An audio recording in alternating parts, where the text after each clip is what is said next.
Welcome to New Testament. My name is Rob Music. I'm the campus chaplain. I also teach religion here at the university. And on this cold, snowy Wednesday morning when there are no classes, here I am in my office, ready to lecture to you and have a conversation with you about New Testament so that we can, on Friday, move right into our lecture.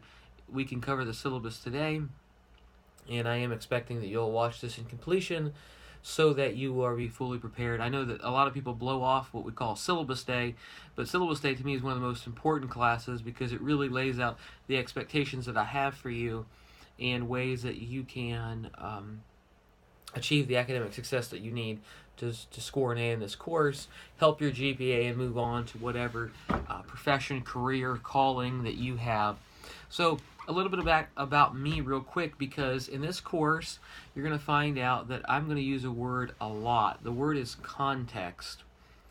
And how that works in the New Testament is when we know the things surrounding the time period, such as the history, the culture, what's going on in the world of Jesus and St. Paul, this will really help us understand the words of the Bible.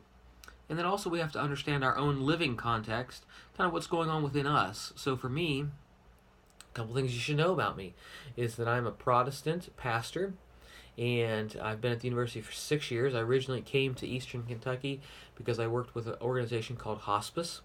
I was a hospice chaplain, so I've been in ministry for over 15 years now. I have 3 fantastic children, ages 10, 7, and 4. They are my world. I live a couple miles from campus. Interesting fact, my mom lives with me. My mom's lived with me for over 6 years now, since the sudden death of my dad. And I love teaching the Bible. I love questioning and studying. And religion, and the study of religion, specifically Christianity, has been a spiritually forming experience for me like no other. Now, because I am a pastor or a clergy person, some people may think that my goal in this course is to make you like me or make you believe like me. So we have a lot of anxiety when we come into a religion course, thinking, oh no, it's going to be, they're just going to force me to believe. Well, it turns out in my courses, I believe in something called gracious hospitality. You get to be where you are at. This course is not about grading you for your personal faith. This course is trying to grade us and evaluate us on some academic topics so that you could be a militant atheist if you wanted to be and could get an A in my course. Or you could be a Baptist deacon who teaches Sunday school every week and not do very well, because this course is about reading and writing, exams, and a final project.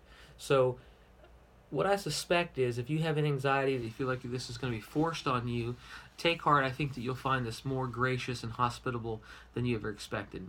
For some of you who come in and think, oh, this is going to be great, this is simply going to confirm everything that I've already been taught in my church, a little caution. There may be moments when you may not think that I'm even a Christian for some of the questions I'm going to ask to the Bible.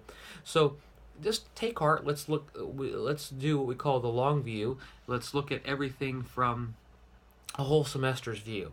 So 2 things about the course you should know: that every class period, when we're in class together, we will begin our course in a period of silence, something called contemplative education. It helps us to really focus and center ourselves. Also, my view of education is that it has to be fundamentally focused on transformation, particularly empowering us to help serve and reach out to those who are least or marginalized in our world. So if what we're learning is simply facts and figures and we never do anything with it, we've wasted your time. We've actually stolen your money as an institution. But education is to transform us so that we can be people of integrity and morals and compassion, justice, and make a difference. If you're not living your life to make a difference, I'm going to argue that you're probably wasting your life. If your life is focused solely on yourself, what's the good in that? So what I want you to do is get on Canvas real quick, click into our course. I'm going to pull it up right here. And in our course, what you're going to find out is that the first thing that you'll be confronted with is our homepage. And the homepage gives you a little video. It's about 2 minutes long. You could watch that if you wanted. It gives you a little background into our course, kind of just describing what it is. We'll be looking at the 27 books of the New Testament. So the material, the 2 books that we'll be using primarily, let me just walk through those. The first one here is this, what we call the HarperCollins Study Bible, if you can see that. Mine's hardback. And in that, it contains what we call the Hebrew Bible, or better called the Old Testament. It has some books in the middle, which we call the Old Testament Apocrypha, or hidden books. And then you get the New Testament. So really, the New Testament won't honestly begin until, let's look here, roughly around here. So really, this is the only part of the book that I'm going to be asking you to read. Okay, the rest of this is great info, but for a different course. Now, when it comes to reading the Bible, I'm going to assume in this class that you've never heard of the Bible. I'm going to assume in this class that you've never opened it up, so that we're all on the same page. Because at 18, when I went into my first Bible course at my undergraduate university, I really didn't know anything about the Bible. I had heard about Jesus, and I had given my life to Jesus, but that's pretty much all I knew. So let's look at the Bible real quick, and I don't know with the lighting if you can see this, but here in this textbook, you'll notice that there are, because there's 27 books, the first thing you're going to be confronted with is what's known as the book's name. So here I'm looking at the Gospel of Matthew, which happened to be written by a guy by the name of Matthew. So when I write it on the board, I'm going to write Matthew, and then I'm going to look over here, and you're going to see this large number. That's the chapter number. So it's Matthew chapter 2, and then within this text, there are going to be small little numbers. Those are the verses. So you'll see Matthew 2, verse 5. That's what I'm asking you to read. Now, in this book here, this is what we call a study Bible. So under here are a bunch of study notes. Now, I'm not going to ask you to read those. I'm asking about this. This is the primary text. These notes are good and could be really helpful for your own understanding, but here's what I'm looking for. So really, of this material, I'm really only asking you to read the top half. Does that make sense? Now, this is a book that I want you to read, and I want you to bring to class every time. I know it's a little heavy, but I really want you to become familiar with the text, because the goal of this class is to read through the New Testament, to know the Bible, so that you can have an intellectual conversation, but also it gives you power, because sometimes people can manipulate you, take advantage of you, because they say, well, you know, the Bible says, or you should, when realistically, is that really what the Bible says? I mean, so often people are kind of making stuff up. And do we really know what the Bible says? So many Christians who go to church regularly actually don't really know what the Bible says. So I want you to give yourself to the study and see the privilege of it. So when we think about the world's population, we know that there are roughly 7 billion people on earth. 2 billion of those people claim to be Christian. That's about a little under a one-third of the population of the world. And when they're Christian, they believe the Bible is significant. It's a revelation of God. So if you want to be an educated person, whether you're Christian or not, to understand this book is very important. So, for example, for me in my own world, I spent nearly 2 years studying the religions of Hinduism and Islam. And that was very important to me because when you put Islam and Hinduism together, there are nearly 2 billion Muslims and Hindus. And with that, I had to be aware to say, I can't be so ignorant to say that 2 billion people are missing the whole truth. There has to be some truth there in these ancient religions. So, no matter where you're at, consider this as an opportunity to expand your mind, to learn about the world's largest religion and the primary book of this religious experience. So, in the course, we'll be using that book as our primary. So I'm going to ask you to bring it to class every class period. Now, on Friday, you have an assignment that will be due. I'm going to ask you to read 2 articles by Friday, and those articles are found on Canvas under the section called Files. The articles are how the books of the Bible were selected and how the books of the Bible were put in order.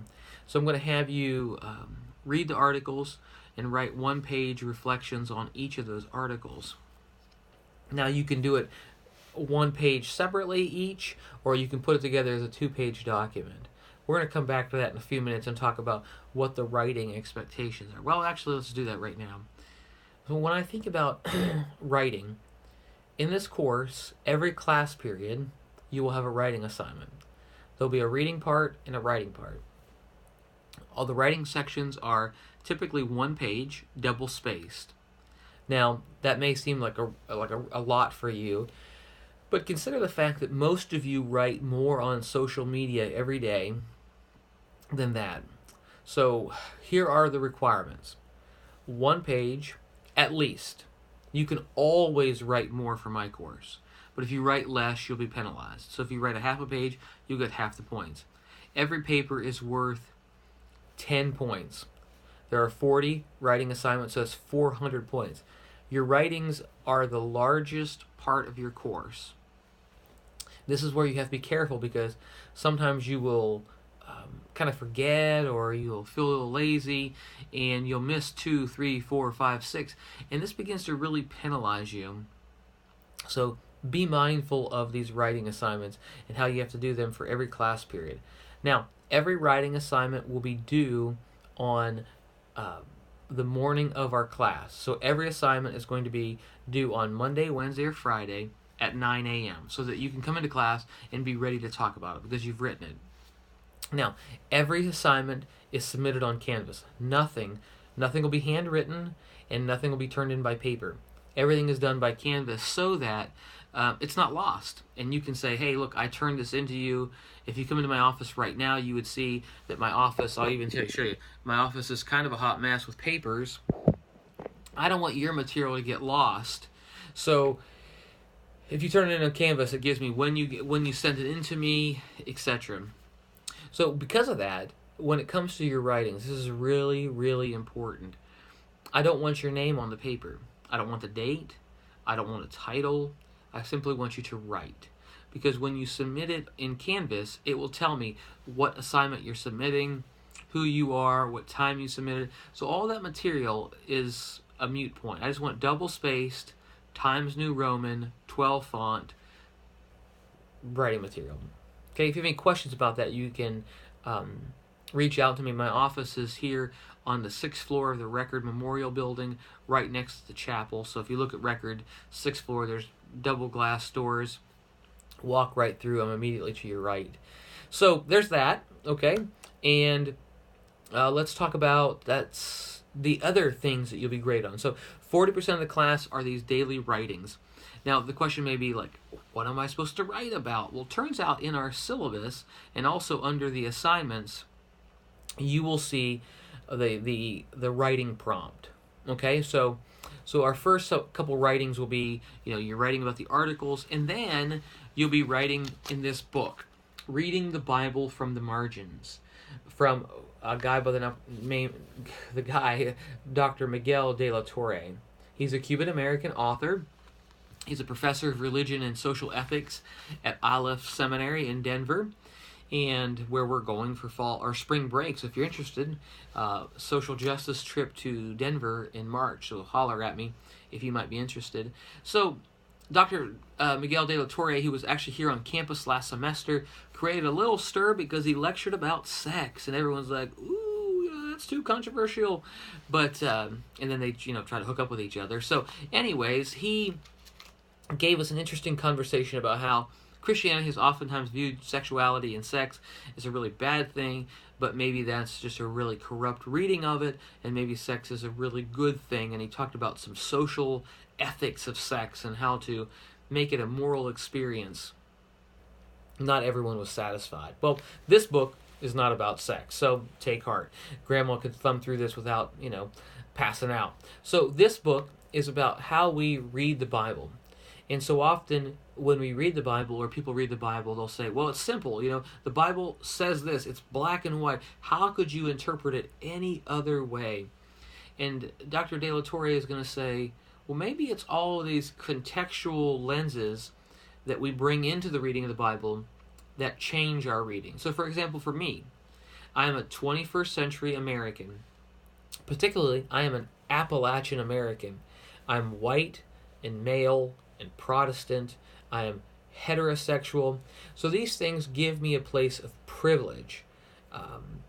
If I were a immigrant, Hispanic, female who spoke English as a second language coming from, let's say, Guatemala, if I were homosexual or if I were Wiccan, these things would put me in minority status and would really put me at a disadvantage in our country today.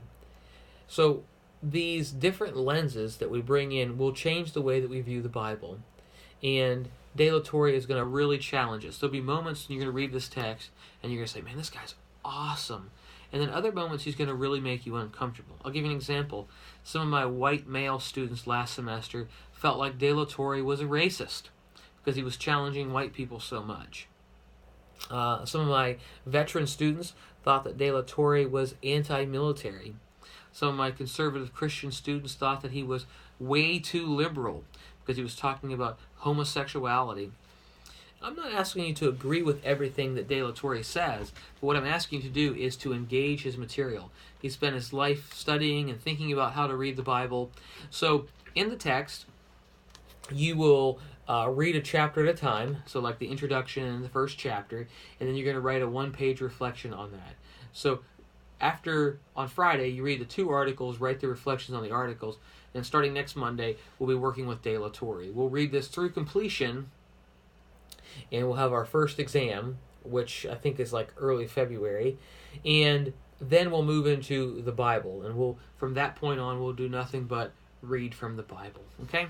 Now, when it comes to that, and it comes to reading the Bible, we will have 3 exams. I hate exams. I hate exams more than life itself because I think that they don't fairly evaluate what a student can do. That's why the majority of our course is writings. But 30% of the course will be on your 3 exams. So we'll have an exam on the background of the New Testament. So that's like Roman Empire, Judaism, how to read the Bible, etc. Our second exam will be looking at 4 different books of the Bible. We call them the Gospels, or the stories of Jesus. Matthew, Mark, Luke, and John. These are the 4 materials that we'll be looking at. And then our final exam will cover the book of Acts all the way through a book called Philemon. And these are the books that mention the Apostle Paul or were written by the Apostle Paul. And then finally, materials from Hebrews on to Revelation. There won't be an exam about, but we will still lecture and dialogue, because for many of you, one of the key questions you bring into this course is about Revelation. So we'll see that. And but as we move forward now, let's talk about a couple things within the course. I probably should mention, just for the good of the order, about, your textbooks, of course, can be purchased at the bookstore. They should all be in there.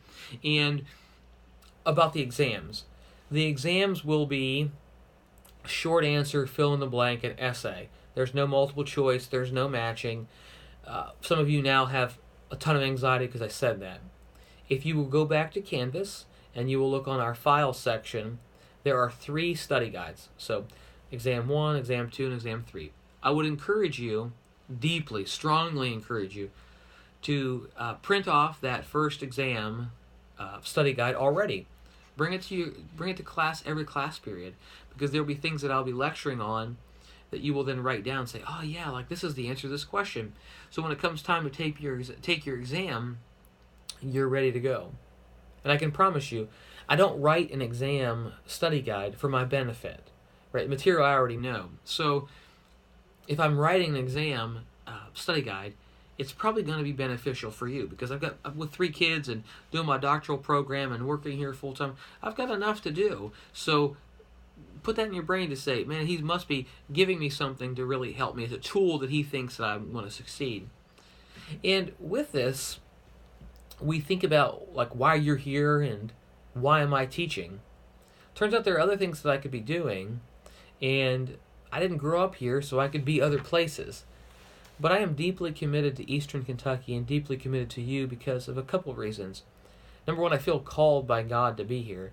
But number two, I'm what we call a first-generation college student. I'm the first person in my family to go to college. Both my parents dropped out of high school to get married. And when I graduated high school as a male, I was the first male in the music line to graduate high school. None of my dad or his brothers or his father or grandfather, none of them graduated high school. So I know it can be really hard to navigate the college experience.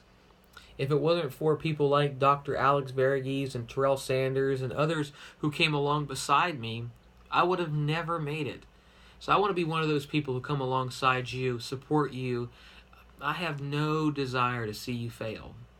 But I do have a desire to see you work hard and succeed. And if you don't, there will be consequences. Yet this course is not unmanageable. It's actually really, really manageable. This course has potential to change your very life. So let's continue to think about that. So every class period there's a writing assignment with the writing prompt already on Canvas. Now, if you're an athlete or a single mom or you get a busy life, know that every assignment and every PowerPoint that we will cover in class is already on Canvas. So everything you need this semester is already there. You get to manage your time. Now, you can turn in as many assignments in early as you want. Now, when it comes to that, I have a strict attendance policy. You cannot miss more than 7 classes. That's 2.5 weeks of class. In my first years of working out post-graduation, it took me a long time to get to a place where I had 2 weeks vacation. I finally have 3 weeks now, but I've been doing this for 15 years. So you're not going to get a job once you leave here where you get 3 weeks vacation. So I want this class to mimic how your job is going to be. Now I know that there are unforeseen circumstances. Let's say you have a death of a parent or a sibling, or you get hit by a bus or something. We'll work with you. But outside of that, no, you need to be in class. Class is important. I can show you in all of my semesters how the more you're in class, the higher your grade. The less you're in class, the lower your grade. So I'm not trying to be mean. I'm trying to help you out. You got to come to class. This is a lecture-based course where I'll be doing a lot of the talking. Yet, if you do your writings, you do your reflections, you'll be chiming into this course and really helping out. It will be a different course because of your involvement. When you're not here, it's not the same. So, our course is writings, test, and then finally the last thing, which may make this course a little unique, is when we come to the final experience. You know, everyone thinks about a final and they freak out and they think, oh my goodness, I'm going to have to memorize all this material from January and February and then recall it in May. That's not how my course works. There is no final written test, but there is a final project. And it's called the Compassion Project. Now, some of you may have friends or boyfriend or something that's already taken my class. The Compassion Project is a requirement that looks like this. You will take 6 hours of your life and donate into the community. Now, you could do it all in one time. You could do it, you could do it over 3 times of 2 hours apiece. Now, you can volunteer and donate more than 6 hours, but those 6 hours have to be spent within this semester. It can't be something 2 years ago you did with your high school or something you're going to do for your grandma in June. It has to be between January and the 1st of May. Now, you're going to find a project, right? Let's say you help me with the Banquet of Life, or you go to the homeless shelter and you do something, or you go back home and work at a food pantry. Before you do that, it has to be approved by me. I have to give written approval or verbal approval that that's a worthy project. If not, you will be penalized, and that will be a problem. And there have been times when people have done a project that I didn't approve, and at the end they don't get credit for this. Now, this project is 30% of your course. So there's no way that you don't do this and somehow pass. It's never happened. So now, once you do your volunteering, you get my approval. When you're doing the volunteering, you're taking pictures, right? I need proof that you've done this. And the agency or person that you've helped, they're going to email me or call me and say, yep, Rob Music was here at this point, he did this. And then the big part of the project is you're going to come up with a PowerPoint where you're going to answer a series of questions that I already have on the syllabus. And those questions then will discuss what you did, why you did it, how you did it, what you were thinking about it. But then you're going to really take those actions and immerse them or integrate them with teachings from the New Testament. So you'll be writing about the Gospels, Paul's writings, the general letters, putting that all together and say, here's what I've learned from this course, here's what I'm doing, why I'm doing the action that I'm doing. So this is important, really important. And if you need me to look over your Compassion Project before you submit it, this would be a great time when you set some office hours for me or with me, and we'll look at it. I won't, if you just email it to me, I'm not going to do that. That's grading. But so when it comes to office hours, I'm here on campus 6 days a week. I try not to be here on Saturdays, but I'm here on Sundays and Monday through Friday. My office hours start at 8:15 in the morning. Drop my kids off at school, and here I am. And I do have other responsibilities at the university, yet available. My cell phone is on my door. You can use a website called youcanbookme.com, and you can set an office hour with me, or just text me and say, hey, this is Rob Music from your Monday, Wednesday, Friday New Testament course. Can you meet me on Thursday at 3 o'clock? I'll talk about the assignments. Absolutely. I have what's called an open door policy. I want to serve you the best way that I know how. So we've looked at the requirements for what it's going to be to get an A. We've looked at the attendance. You can miss no more than 7 classes. Now, what happens if you miss more than 7 classes? Well, there are some ways to make it up. We have a Sunday evening religious service here called 737. That meets at 7:37. You could come to one of those sessions, which are about an hour, and that would make up for a class. Or you can come to our Tuesday chapel service, and 2 of those chapel services equal 1 class, because chapel only lasts a half hour. So you can come to chapel, eat, and still get to your noon class on Tuesday at 11. So there's that. Now, as we thumb through here, I want to kind of look through the syllabus to make sure that I'm giving you everything that you need. So our course will be designed with, for example, the day that we look at the Roman world. There'll be a reading that you'll do from Dr. De La Torre's book, and you'll write about that. So later on in the first part of February, we'll start looking at the crucifixion and resurrection of Jesus, and then we'll get right into the Gospel of Matthew, and then look at the books of the Bible that are in particular order. So when we talk about the books of the Bible, we should realize that the Bible in and of itself is a library of books. A library of books that contain, in the New Testament, 27 different letters or books. And even within those books and letters, there are different types of writings. Just like when we think about music, if I were to listen to the radio, I might get a wide variety of types of music if I were to just kind of skim through the radio, right? I might have 2 Chainz, I might have Kenny Chesney, I might have a little Beyonce or Celine Dion or something like that, and then have a little bluegrass, and those styles are very different. So when it comes to the types of writings that we'll see in the New Testament, they are very different. So the first type of writing that we'll see is something called a gospel. That's a selected biography solely about Jesus of Nazareth, or Jesus the Christ. And these gospels are not, let me repeat, they are not exhaustive. It means we're not going to find out everything about Jesus' life. On quite the contrary, actually, we find out very little. So, for example, in the Gospel of Mark, we know nothing of Jesus growing up, his birth, anything. The story starts out, and Jesus is 30 years old. We have a window of about 3 years of his life in that text. But Luke, on the other hand, will write about even before Jesus was born. Writes about his birth. Writes about when Jesus was 12, and then when Jesus was 30. But all of the Gospels, all 4 of those materials, Matthew, Mark, Luke, and John, none of them ever address any moment of Jesus' life when he was ages 13 through 29. Nothing. We have no idea what happened at that point in his life. And we only have one story of Jesus' childhood, when he was 12. So it's like, he's born, he's 12, he's 30, he's dead, and he's alive. That's all we know. They're not concerned at all. So we have these four first writings, which were called the Gospels, unique style. And then we have what's called the epistles, okay? The epistles or letters. And of course, they are kind of like what you think they were. They're written from a person to a specific audience.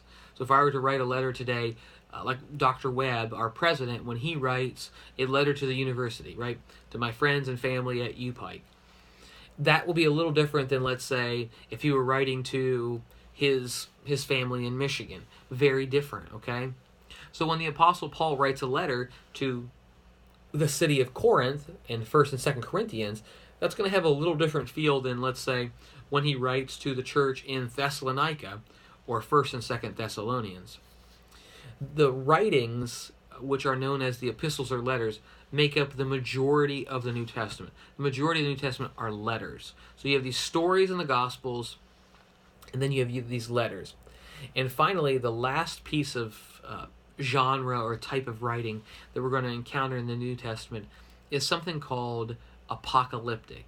And that's really what gets the biggest, everyone's hyped up about apocalyptic literature. And we really have two examples of this in the New Testament. We have one little piece in 2nd Thessalonians, is a little apocalyptic, but really the book of Revelation, right? And just for our class to know, it's the book of Revelation, not Revelations. Kind of like when my mom goes to Walmart and she says, I'm going to the Walmarts. No, you're going to Walmart, and it's Revelation. So in Revelation, we have this highly symbolic, figurative language, imaginary kind of stuff going on with dragons with multiple heads and beasts and whores and all this great wild stuff that people want to take as literal, right? There are people today who will say, oh, no, this is exactly so literal. But they miss the whole fact of the type of writing that this is. Apocalyptic literature was never, ever intended to be taken literal. This would be the equivalent of you reading a cartoon and thinking it was trying to tell you about an actual event. So Garfield. There is no big orange talking cat that eats lasagna. It's a cartoon. In the first century, people would have known that about apocalyptic literature. Dude, it's like a cartoon, right? Why are you taking it so serious? So those are the three writing styles. Now, interestingly enough, when we look at the New Testament, something we have to be aware of, it wasn't actually written in English. Turns out these documents, these 27 letters that were written 2,000 years ago, were actually written in Greek. So Koine Greek. Koine space Greek. So like Koine Greek. So when we study the New Testament, you have to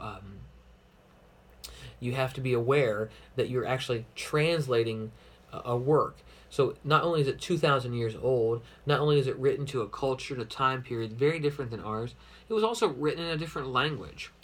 Now that will challenge some people who are hardcore into the King James Bible, and they'll say this is the only Bible that you can read. I mean, I appreciate that, but factually that's just wrong, because turns out the King James Bible wasn't translated until the year 1611. So that's nearly 1,600 years after the documents were actually originally written. And also, the King James Bible wasn't even the first English edition. The first English editions of the Bible were attempted in the 1300s. And while those were very, very rough, early English, we then have the Great Bible and the Geneva Bible, these materials that were written into English. It's the Great Bible that the Pilgrims actually brought from England to the United States. So the King James Bible wasn't even the first English Bible in America. Yet, it has the widest audience.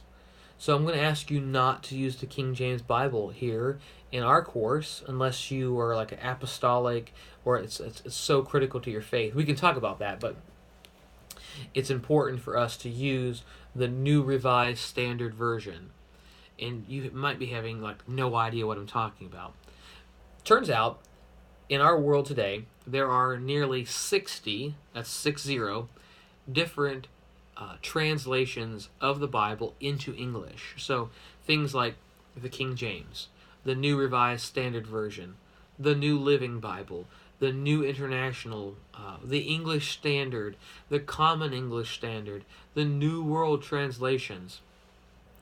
These materials have various approaches as Greek and Hebrew scholars look at the Bible and they say, well, this word really means this or this means that, and they're trying to put it in a format that makes most sense to the audience. Hence why I don't like the King James Bible, because most of you probably are not sitting around reading Shakespeare on your own, right? Because it's complicated. No one talks like that anymore. Hither thou art. No, who talks like that, right? So why would you read an ancient document that's designed like that? Why don't you read it in a language that matches how you speak and how you think? So the New Revised Standard will be what we'll be using. If you use King James in this class and you quote from it, you'll be deducted because it's too complicated for where we're at. So as we look along in our materials, you'll notice that the exams are already pre-assigned to when they're going to be. If you know you're going to be absent on that day, I need you to come to me before we take the exam so we can figure out a way that you can take the exam at an alternative time. Also, in the syllabus, you'll notice that there are a couple rubrics, or ways that we're going to have you be graded. So what I'm looking for when I assign some topics. But also on there in the syllabus, it talks about my commitment to you. And I want to make a commitment that in this course, I want to bring my best for you. I want to bring my A game every class period. So that means I'm going to be prepared, I'm going to be organized, I'm going to use the whole time, the 50 minutes that we're together, I'm going to use. I'm not going to waste it. And I'll have done my homework. I'm going to do my best to stay on topic and not kind of wander around into the woods. But also, I'm going to commit to you to get back the materials to you as quick as possible. My policy is on grading exams, and this is exams, that if you take it on a Wednesday, by Friday you have your score. So the next class period, you'll have your grade. The writings I'm a little slower on because there's over 30 of you. You're writing every class period, and I really want to be able to read what you write. I don't just click and go down 30 people and say, okay, No, I really want to look at what you're saying, because I see these writings as super important, because this is a great opportunity, especially for many of you who don't feel comfortable speaking up in class. Your writings are a way to dialogue with me, and we can communicate on a one-on-one basis, because there may be questions that you want to ask that you don't feel comfortable asking in class, or you feel, nervous, or feel like people will judge you. But also, in the course, some of these questions that we're going to ask are very personal. I may ask you about a really painful moment in your life, and that's something you don't want to tell everybody else, but you may be willing to write about it in the paper, and I want to deal with that in a very sensitive way, right? Hence why I have the collar, means that what you tell me is fully confidential. I'm the only person on campus that is fully protected by confidentiality. So in the course also, or in the syllabus, you're going to notice that on one of the pages, it lists a long set of electronic resources or websites that you can go to help you out. So when you do your daily reflections, your writings, it's great to use outside sources. Let's say I ask you something about the book of Romans, and you have no idea what I'm talking about. You don't even know what the words mean. I would encourage you to do research. You don't have to go to the library, which would be great if you did, but you don't have to go to the library. You just pull it up on your laptop or your smartphone, and you do some research. But when you do that, it's great to use, an outside website. That's fine. I just need you to cite the source. Because if you don't cite the source, we call that plagiarism, and it's academic cheating, really, and so you will be in trouble. You will fail the assignment, and if you repeat plagiarism, you then will be asked to withdraw from the class, okay? So when it comes to that, sometimes people think they're pretty smooth when they write, and they think, I'll just copy and paste this article and put it on there. He'll never know.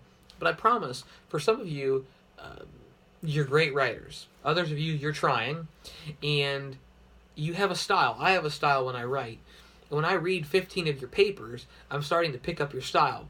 And on that 16th paper, if you're using words and phrases that are high-level scholarship, it's going to be a red flag to me to say, I don't think those are actually your words.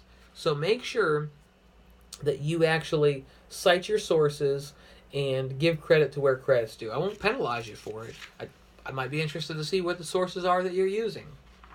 So when it comes to our course, we have the Compassion Project and your daily writings and your test. But at the end of the syllabus, so on the syllabus page of Canvas, you'll notice we have something called a class agreement. That's at the end of the syllabus. I need you to print that off or scan it and sign your name and date it. And then you're going to send that to me. You're going to upload it under the assignment section where it says class agreement. So that's what I'm going to need from you. So by Friday, I need that class agreement. I need you to read the 2 articles and do some reflections on those. Now, the class agreement, or the 2 articles, you can't find in the bookstore because they're free articles that I've already uploaded to Canvas for you. So if you look at Canvas, you're going to notice that they're already there. So I'm going to pull up the file section real quick, tell you where they're at. Yeah, it says Article 1 and Article 2, so that's going to have you do that. Now, a couple other things that we want to think about when it comes to the New Testament, and there'll be a couple times this semester where I'll be gone, and on those days when I'm gone, you will have online assignments, maybe possible YouTube lectures that we'll do that you will reflect on. So any questions that you may have, please feel free to immediately reach out to me by text or email or call me, come by my office. But don't be discouraged if I'm not in my office, because I stay pretty busy here on campus, but that has nothing to do with the fact that I don't want to engage with you. It just means I may be out in a conversation. Please, please, please reach out, because I want to be here to support you and help you on this journey. Now, a couple things. We have a few minutes left, so I can get right back into when we think about the Bible and how we're going to study this. So as we look at the 3 different types of literature, I'm going to ask you that on an exam. The 3 types of literature, so the Gospels, the letters or the epistles, and apocalyptic literature. The fact that the Bible was written in Koine Greek, but also the New Testament, when we look at it and we compare it to, let's say, the Old Testament. The Old Testament was written over a very long period of time, depending on which scholar you ask. But these 39 books of the Old Testament, or if you're Roman Catholic, even more than that, these letters and books spanned a wide variety of time and culture and history. The New Testament, however, is much smaller. We're looking at the first book of the New Testament was probably written about 48 or 50 CE. So really about 20-ish years after Jesus' death and resurrection. And the final letter written in the New Testament was written between the year 100 and 125. So really, we have a 50, 65-year window where the New Testament was written. And within that, we have an interesting phenomenon that all the books of the Bible and all the authors of this, let me say that again, not of the Bible, but of the New Testament, all the books and the authors of the New Testament have a couple things in common. Particularly, all of them were written in a time of occupation.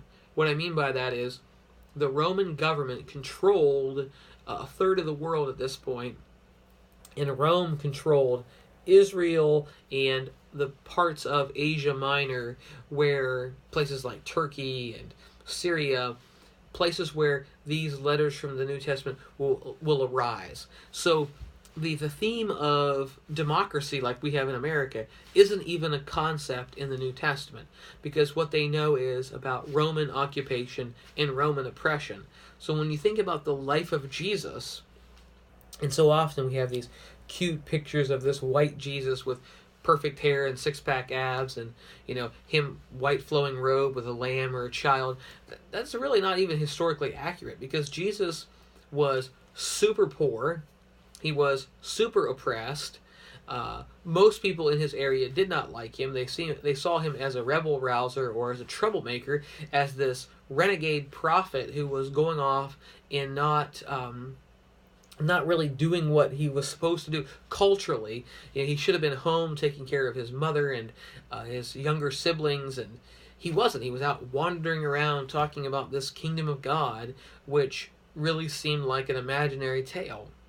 But for those who connected with Jesus, the poor who heard his teachings, the oppressed who heard his teachings, they said, there's no one who teaches like this man. He was saying things that were connecting with them in a way that blew their mind. So at points we'll see where crowds will swell to 20,000 people who follow him. And then after his hard teachings, the crowds will shrink to 12 or 15 people. We know that Jesus is most famous for having 12 disciples around him, 12 followers, but really there were many other people in his world that he encountered that we will talk about.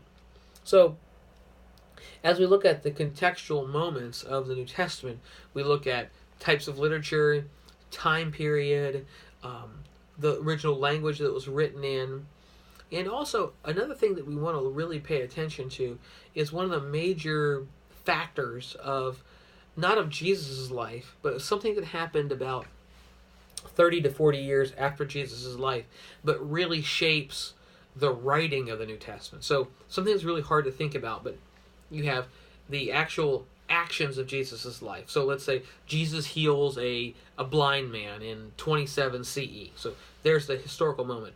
But then Matthew may write about the healing of the blind man, and Matthew may write about that in, let's say, 70 CE or 68 CE.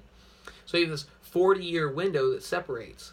Now, so we know what's going on here in this world, but now we have to ask, what is going on that Matthew would write about it at this moment?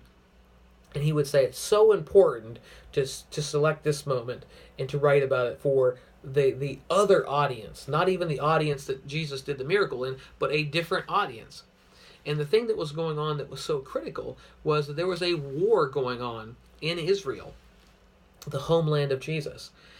At that point, the Jews, who were the religious power of the day in Israel, they were not the political power because the politics was run by Rome, but they were the religious power.